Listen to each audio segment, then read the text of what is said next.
Hello and welcome to Crumbs to Gourmet. I'm Chef Joel and today we're going to do a classic rendition of a dessert that we call a Black Forest cake. To know more about this Black Forest cake and to learn a few tips, keep watching.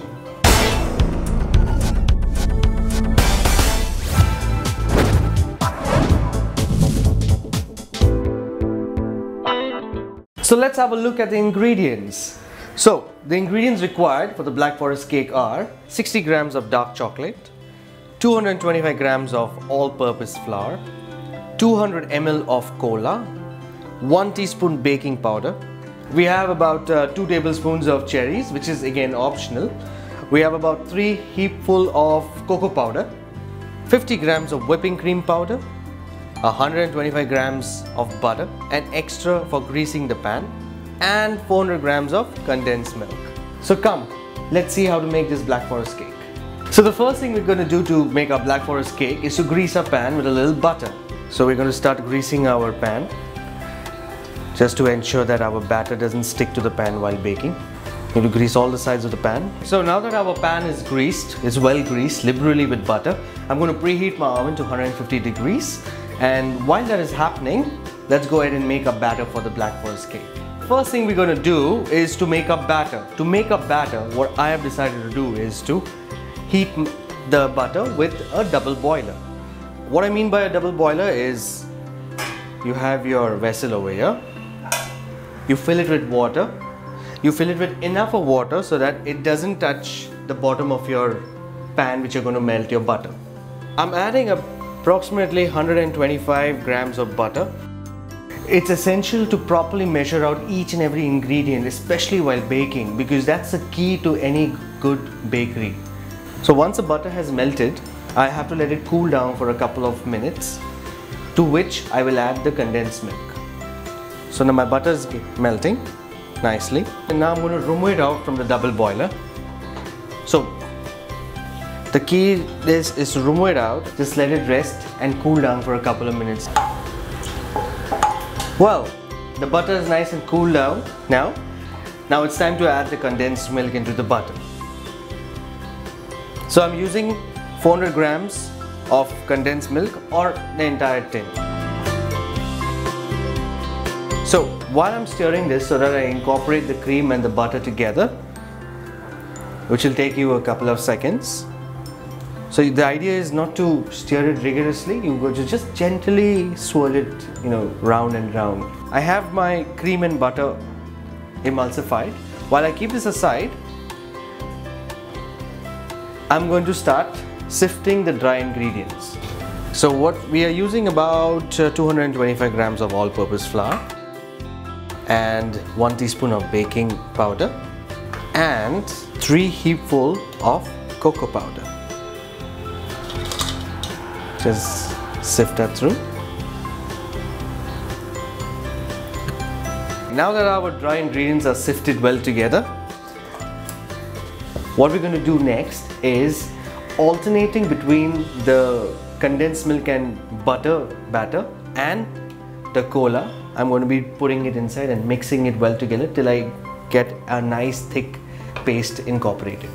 We'll add a little bit of the butter and the condensed milk mixture. So I keep on mixing this inside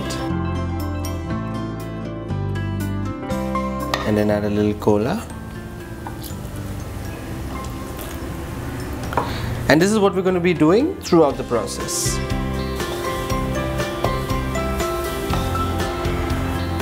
Okay, so we're again alternating between the cola and the condensed milk and butter mixture.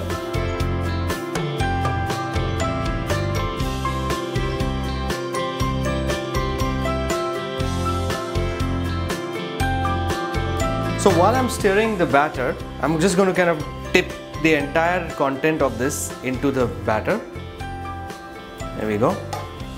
Nice. Okay. That's done. That's done well. And the last tip of the cola. Now, it's very essential to understand the working of a flour because not many people figure it out, and they keep on stirring and stirring, which generally what would happen with anything when you're kneading atta to make rotis, you're working the gluten in that. That's how you get it, you know, big and round. So even with the cake flour, it's very essential that you don't stir it round and round, you just keep on folding it. My objective is to get a nice smooth paste by ensuring everything, the dry and the wet, mixes together well. And once I do that, I immediately put it into my baking tin and send it into the oven to bake for about 30 to 40 minutes at about 160 degrees Celsius. Okay, so my batter is ready, and I know it's ready when I'm able to lift up the batter and draw lines on the, you know, on the batter.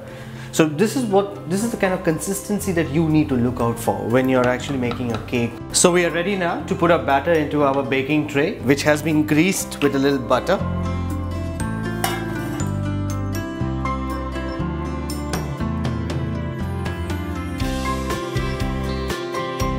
So I've tipped the entire cake mixture into the baking tray, and we are now ready to send this into the oven. So I'm putting the cake into the preheated oven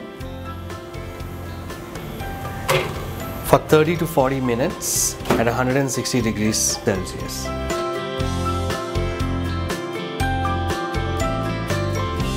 So while our cake is in the oven baking away to glory, let's go ahead and do the rest of the Black Forest toppings and dip in my whipping cream into this bowl and just dip it in about 90 ml of cold water. Now we need our gadgets.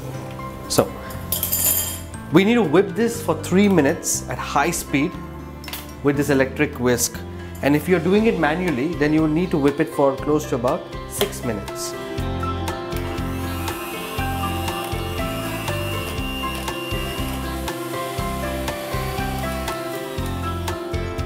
Alright, so we have this nice and fluffy cream with nice and stiff peaks. As you can see, they don't move too much, and I've sent this to the chiller to chill for about 15 minutes. Okay, we have to pit our cherries, chop them finely, and send them back to the fridge.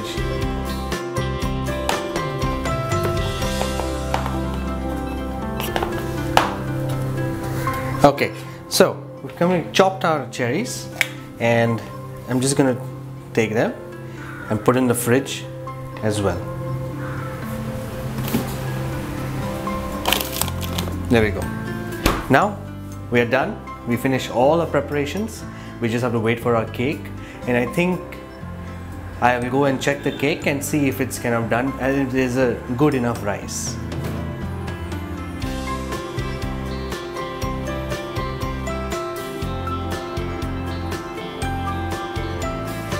Alright, so our Black Forest cake is nice and baked in the oven. If you can notice the gloss, you see the cake has come out really well. Now what I'm going to do is, I'll loosen the sides by just running my knife on the back around the cake, and we will tip it. So we will now top the cake, and so now that our cake has cooled down, it is time to slice it horizontally. Now, very important tip out here is you have to ensure that the cake cools down to room temperature. If you do go ahead and start cutting it, it will start crumbling and you may just lose the entire cake or whatever you have worked hard for.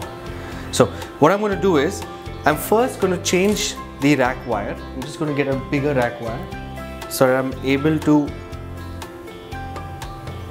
alright, just kick it out over there. So I have more leverage while I'm cutting it. So I'll start off in the center.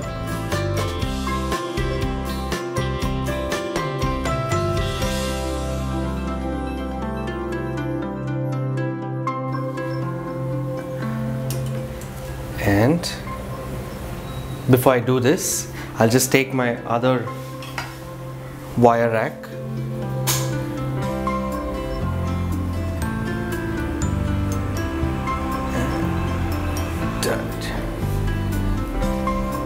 Okay, perfect. So we have sliced our cake into 2 halves. So we're going to cream our cake.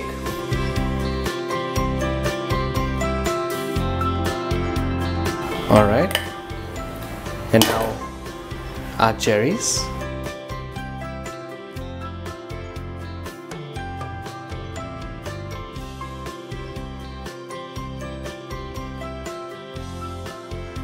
Okay, so now we need to sandwich the cake, and just do it very steadily. There we go. Beautiful. And then again, we cream our cake on all the sides.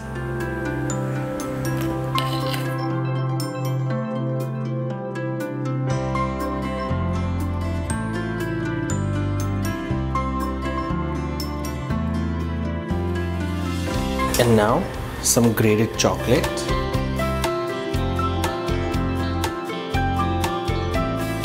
Okay, and the final bit of decorations. There you go. A beautiful, beautiful Black Forest cake is ready. And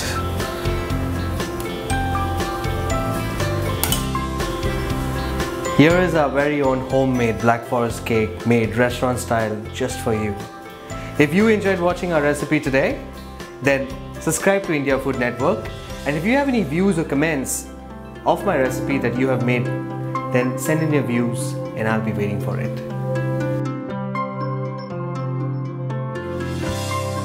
We've got loads more for you, so subscribe to this channel and ping us at food@pingnetwork.in to tell us what you would like to see here.